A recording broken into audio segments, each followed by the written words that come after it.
and welcome to October's President Live. My name is Advita Patel and I am CIPR's 2025 President. And I come every month and introduce some wonderful guests to talk to you about what's going on behind the scenes at CIPR. But before I introduce today's guest, I've just got a couple of updates to share with all of you about what's been going on. One of which is, and we're going to be speaking to the wonderful John Clegg in a second, but last week we published an important new research looking at internal communications in business with fewer than 500 employees.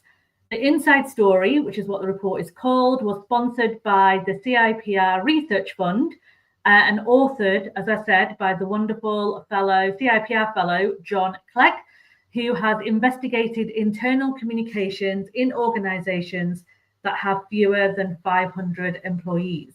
Now, I've read that report and it's such a brilliant piece of work by John, and the findings are insightful and they highlight the recurring challenges that are faced by internal comms professionals and practitioners, and also some potential solutions at organizations that do have fewer than 500 colleagues. But also, if you're working for a larger organization, some of those insights that John has uncovered will definitely help you as well. John has published a companion skills guide that provides practical advice for smaller organizations on how they can establish that effective internal comm structure. And you can download that report from our website and the skills guide as well from the research page, and we'll pop the link in the comments for you as well. Before we bring John on to talk about that, I also want to take this opportunity to say a huge congratulations to Dan Garella, who was elected for 2027 president. He'll be president-elect next year. It was, honestly, I can't tell you how brilliant it was to see three candidates step forward and have an election that was contested. So a huge thank you to Aileen and Graham for running such an engaging, inclusive campaign, which really invigorated some of our members. So we're really grateful for all three of them for running such a brilliant presidential campaign. I've had the privilege and the honor to work alongside Dan for a number of years, and especially on board for the last couple of years. And I know, and I've seen as well firsthand, his commitment to both the profession and the Institute itself. He genuinely understands what our members need and want, and I'm really confident he's going to be an excellent president for 2027.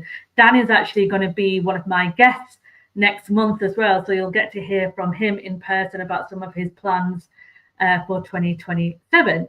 Right, without further ado, I am going to bring on stage John Clegg. Welcome, John. How are you?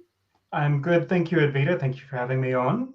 You're welcome. Now, if you're watching us live, or even if you're watching us on replay, if you have any questions for any of our guests that have joined me today, then please do pop them in the comments as well, because we'll make sure that we get through them. And if you're watching us live, do say hello so we know who's watching us. Because it was nice to know, isn't it, John, when you're just like one way sometimes. Indeed. Watching our chit chat. So, John, those folks who don't know who you are, do you want to give them a brief introduction? Thank you. Yeah, so my name is John Clegg, as you can see on the bottom of the screen.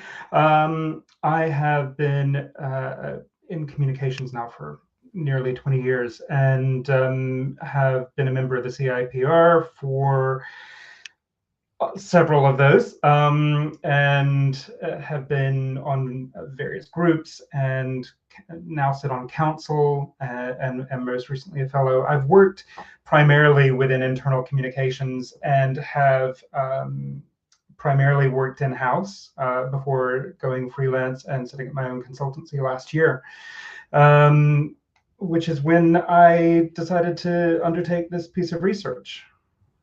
Love it. And that, like I said, when I was doing the introduction, the research is an incredible piece of work. So huge kudos to you for pulling it together, because I know we've had chats offline about, you know, when you undertake such a significant task like you did, it's a lot of work and a lot of energy goes into it. And I know how much time and effort you took to do this really, like do a really good job of it? Because I know your background and experience has been in smaller organizations, and it was something that I know you were really passionate about. But what was that kind of big motivation for you to take the extra time, or time, not even extra time in some cases, to put your thoughts together in this research? I think for me, what really it's been in the back of my head for years. Having worked in some of these smaller organizations, firsthand experience of trying to find solutions out there that fit my context, or to see what other organizations were doing in a similar context, and just not being able to find that information out there.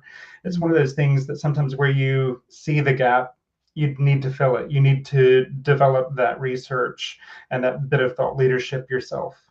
Yeah, brilliant. And in that research, like I pulled out some, you did a practical skills guide to support, which is incredible. And I know a lot of folks will find that useful in the work that they're doing. But is there anything that surprised you the most when you were doing this discovery work? I think the thing that really surprised me is how many organizations of this size valued internal comms, could see it, could recognize its importance, and had some level of resource. I think we have the general perception that it's only larger organizations that really have significant investment in internal comms and have bigger teams. And yes, that is often the case.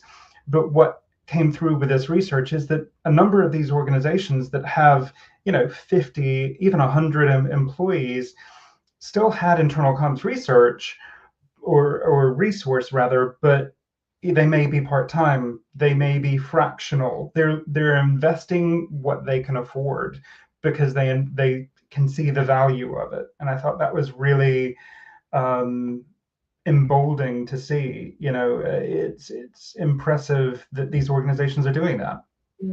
Yeah, I think that's something that we take, sometimes we do forget that, don't we? Like we seem to, I spent actually the opposite in terms of your career. I've worked in very big organizations, and when I've been to events and conferences in the past, there has been a little bit of like, I don't want to say like shaming, but there's definitely been a little bit of dismissiveness, I would say, in organizations that are quite small in terms of the actual power they have within them to do good internal communications. And like you said, that there are actual resources in place. There are people who are taking responsibility and accountability for communications internally. But I just don't think they get the space that they deserve to talk about this work. We often see these big corporate organizations with millions of pounds or thousands of pounds budgets and hundreds and thousands of colleagues across the globe. But it's rare, isn't it, that we hear from smaller organizations with fewer than 500 employees who are just cracking on and doing a decent job, but we don't hear from them. One of the things that we don't hear, one of the reasons why we don't hear so much about them is because they don't have the budget to invest into things like awards or sponsoring conferences, or to have big platforms and get platformed at other sort of industry events, as that's one of the key ways that you end up spotlighting case studies. I think a lot of these organizations are using Microsoft tech stack because they already have enterprise licenses, and they're doing great work. They're getting by. They're having strategic discussions, and they're highlighting key strategic elements for their organizations. But you're right, they just don't get spotlighted. Yeah, and it's sorry, John, what were you going to say?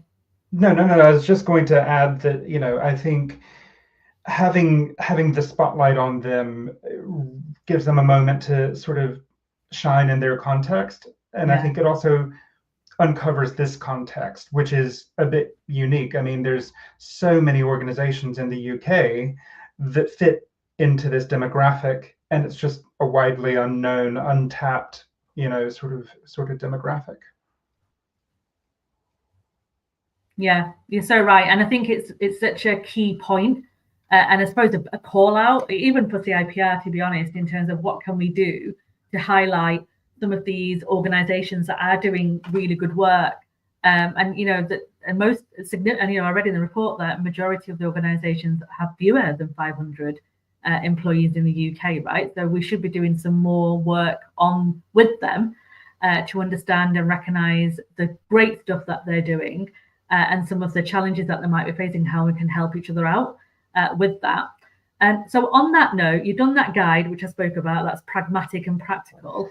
What one piece of advice would you give to an internal comms person who is potentially struggling or doesn't quite know, you know, how to kind of approach the challenges that they're facing? What one piece of advice would you share with them, apart from reading a report, obviously? I think I was really thinking about this and was struggling to narrow it down to just the one, but I think it boils down to, like anything, do the basics well. You know, have a strategy, understand what your channel matrix is, what your channel framework is, keep it simple, but do it and do it well. And that proves your value and your impact. Make sure you're measuring the right things, and then, you know, ask for more funding. That's the key thing.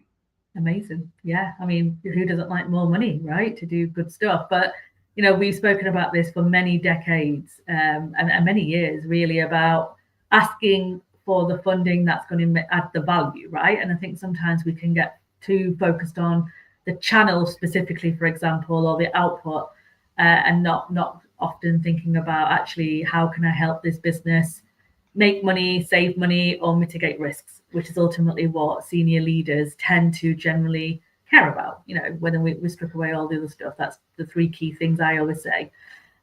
Is there anything particular you want folks to highlight for folks in the report that they should read? So if they had like 5 minutes, what part of the report do you think they should go and read? I think one of the really surprising things to me was, and I didn't intend for this to come into the research, but it came through in free text from the survey, and it came through in the interviews that I conducted, was the role that internal comms professionals in these organizations at the moment are having in terms of shaping the governance around AI. The conversation around AI has been going on for the last few years. And initially it was very much around, oh my gosh, is AI coming for my jobs? Now we know that it isn't, but it's about how we adopt it, how we utilize it. And what we're seeing is that organizations are doing that. What is somewhat unexpected is the role that internal communicators within these organizations are having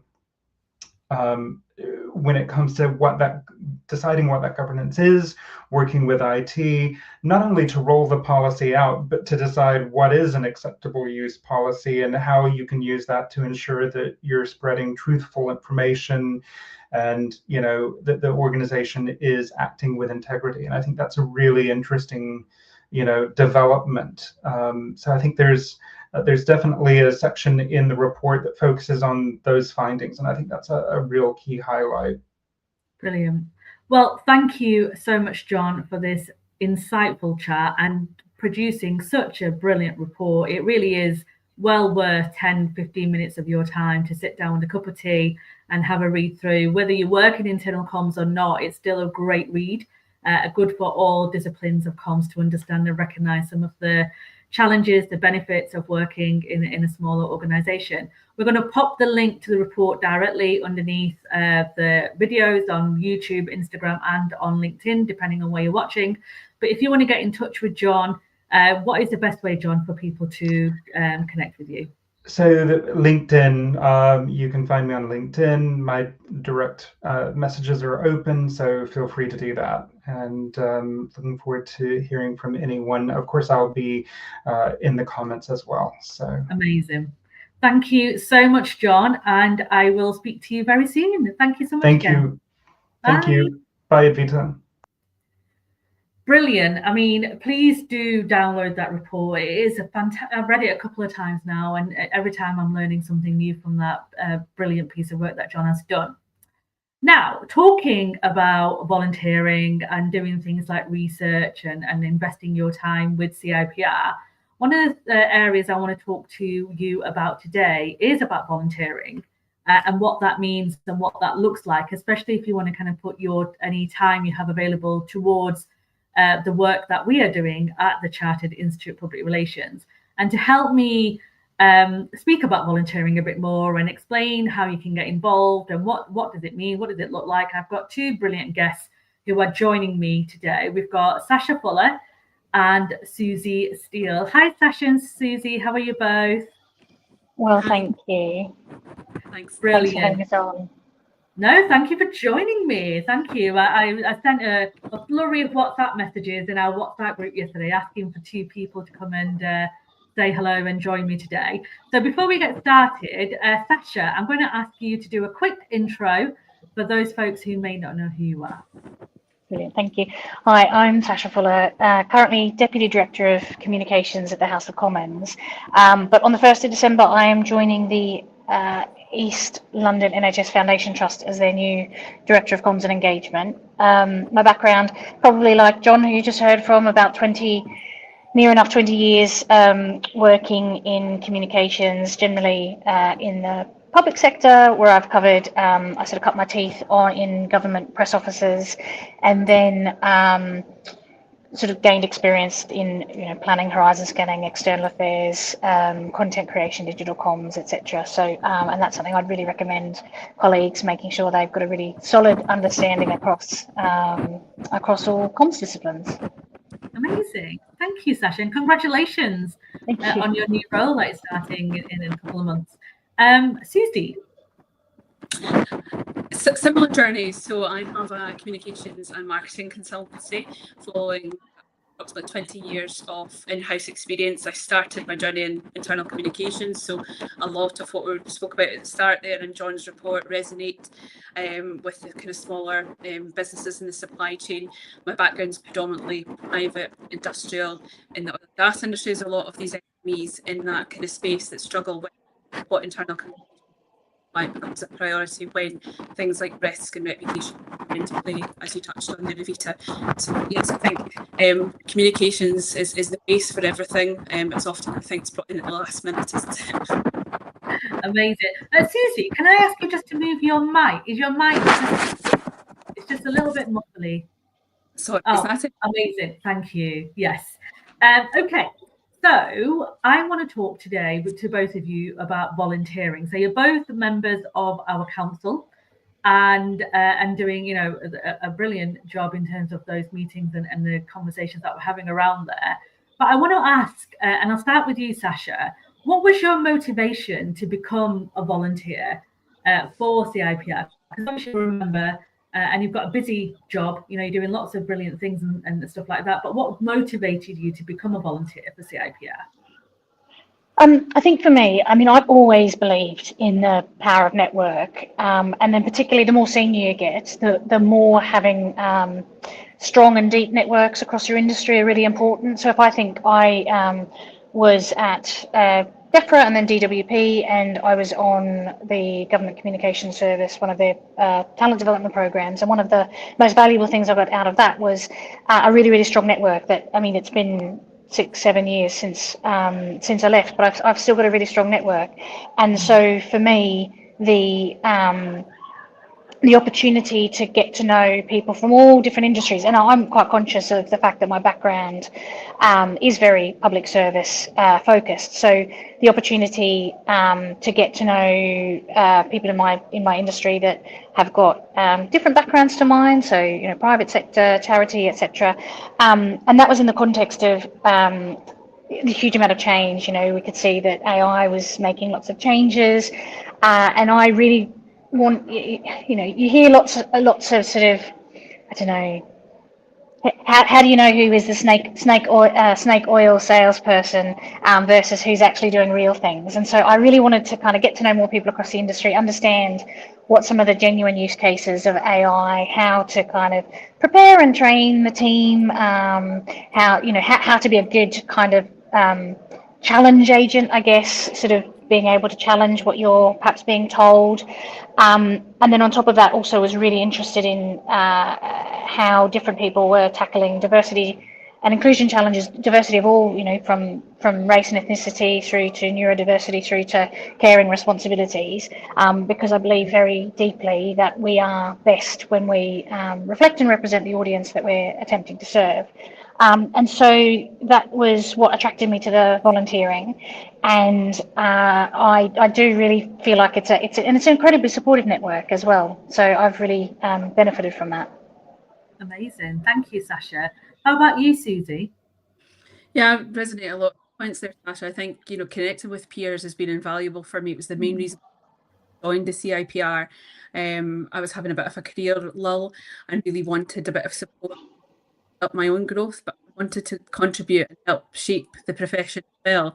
So, we spoke about mentoring, committee joining, and the council. And I think for me, being in that professional standing and being able to contribute to the discipline and some of the developments that the CIPR as a professional body does challenge and does grow and does support.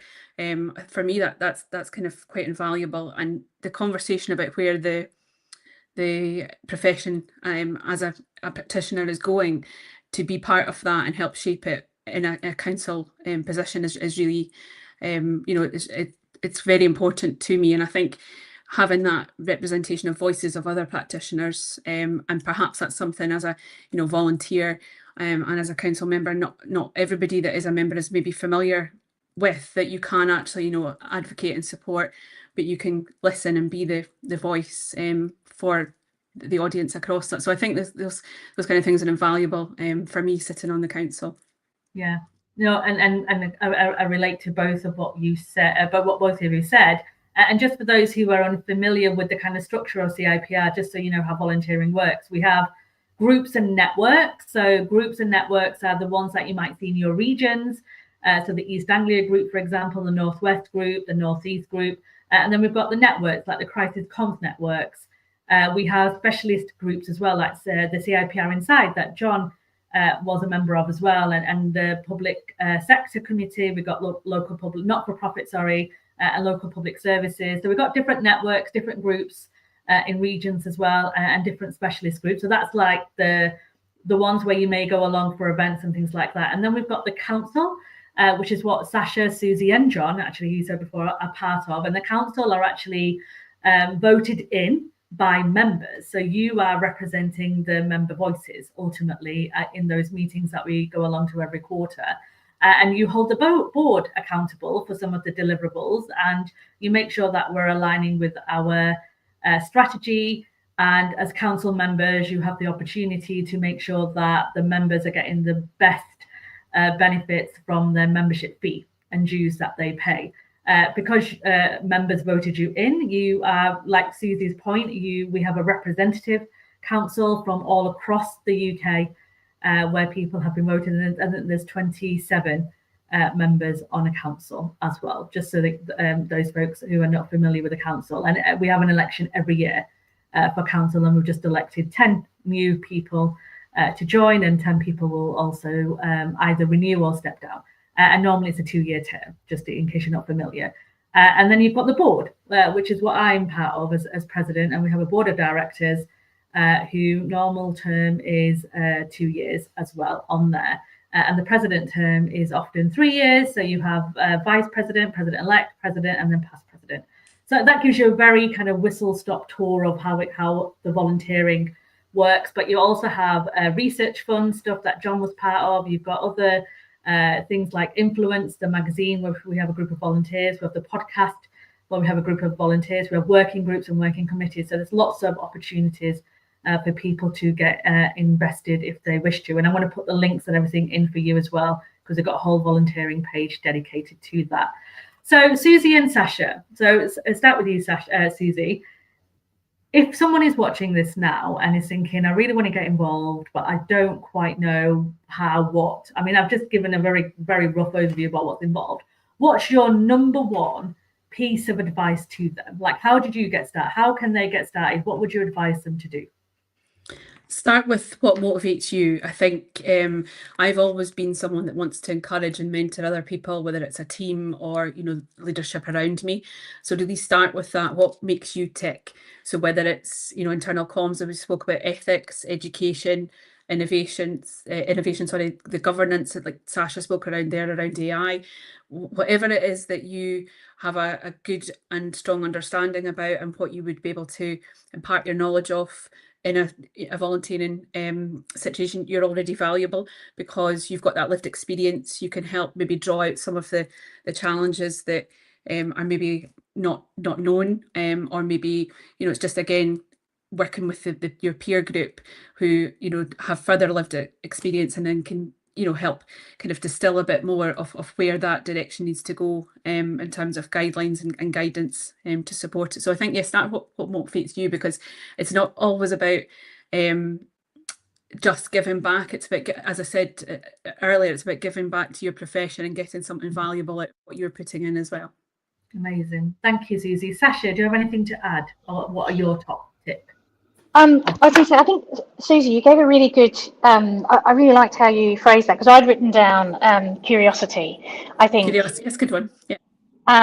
So for me, it's, you know, curiosity, being interested, and don't, I guess you sort of go, if you go into the volunteering thinking, oh, you know, I'm going to do this because I think it's good for my career, fine. Like, I mean, that only takes you so far. But if you, and there's something about the world of work that sometimes means we feel like we need to kind of mute or nullify our curiosity, and I don't think that serves us in any workplace, let alone in communications and the PR professions. And so I would say be curious, work out what you find interesting, because that will deliver for you its own energy and its own, you know, it'll open its own doors. You'll meet like-minded people. The other thing I wrote down was about being open-minded, because, you know, you are going to meet people in different industries who tackle the same challenges, and you might be working in very different industries, but that challenge looks the same. And I think that gives you can give you a lot of confidence going back to your organisation, and when you go back to your organisation and you're trying to, I guess, develop solutions or work with colleagues. So that's probably where I would start. Start with what speaks to you, what speaks to your interest and to your passions, I guess. Love that. Thank you so much, Sasha. And then one last question from me. And Sasha, you kind of indicated this when you were talking about why you decided to volunteer. What do you think? And it's a big question, I recognize that. But what do you think? What is the future for PR and comms? Like, where do you think we're going based on everything you're hearing and seeing around AI, diversity, the changes that we're experiencing, the politicians, the leaders? What are your thoughts? Where do you think we're going with PR and comms at the moment? So it's change is happening, and change is happening exponentially. I think either ignoring that or denying that or hoping it not to be true isn't really going to serve you. So I would say accept that change is coming at us fast, and that's why I would really recommend, you know, understanding how the change is happening. I mean, there's loads. I mean, the GCS have released a paper about how they rolled out AI adoption. There's various other there's lots of training courses through the CIPR. There's lots of free training courses through the CIPR. But I do think it is going to change the industry. I think we have already seen how it has changed the level of vacancies for entry level roles.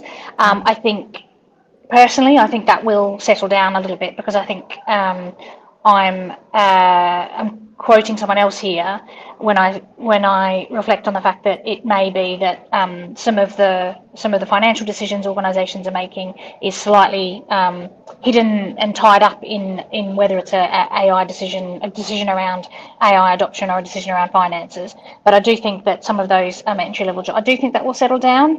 I do think even more there's even more a need for more focus on good, effective leadership, because I think that is going to make us more human, help us develop the best way to use these tools and tech, and it will be what takes the industry on in the face of huge amounts of change.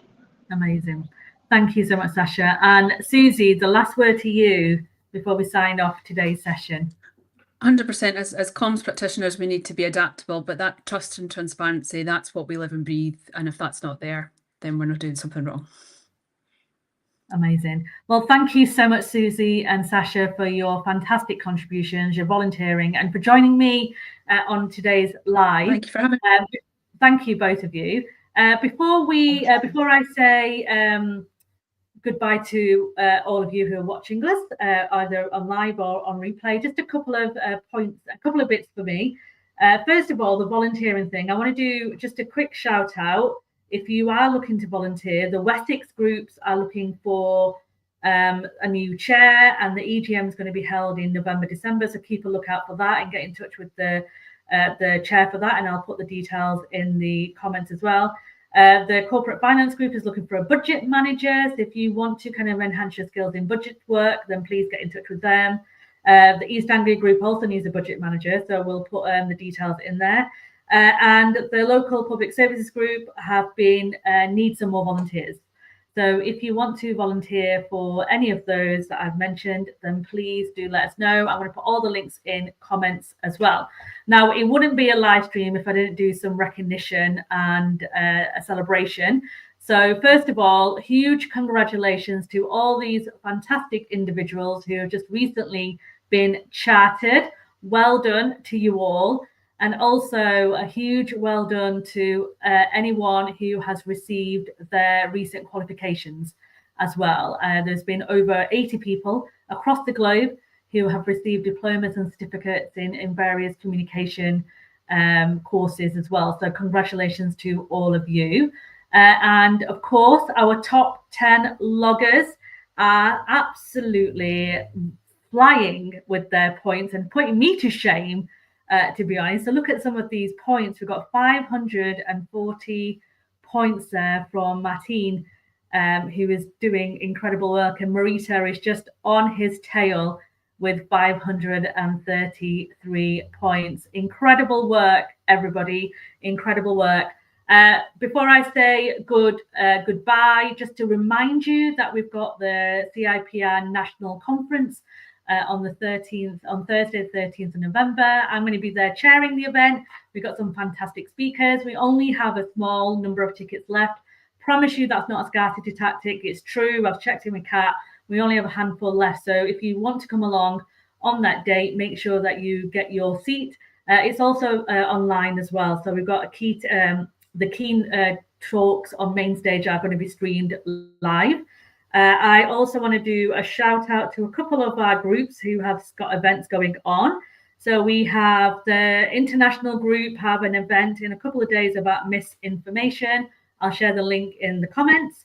Sarah Taylor, who is one of the co-chairs for the independent practitioner group, is also hosting a workshop at the national conference for independent practitioners and consultants with a fantastic panel. So make sure that you check that out. And then we've also got the career returners work that's taken place, event, sorry, that's taken place. And I'll share that link in the comments for all of you as well. So please do check that out. Thank you so much for joining me today. I appreciate all of our guests who have come and shared their thoughts and ideas. And finally, remember that we have the ethics hotline. The ethics hotline is if you are ever facing any type of ethical dilemma in your career and you're not quite sure what you need to do, then we have the hotline that is available to all of our members Monday to Friday, 9 to 5. The number is 020-7631-6944, and I'm going to put it in the comments so you see it. So please do take advantage of this fantastic resource that we have. Thank you again, everybody. I will see you end of next month. It's often the last Tuesday of every month, where I'll be joined by our newly elected president, Dan Garella. I'll see you then. Take care.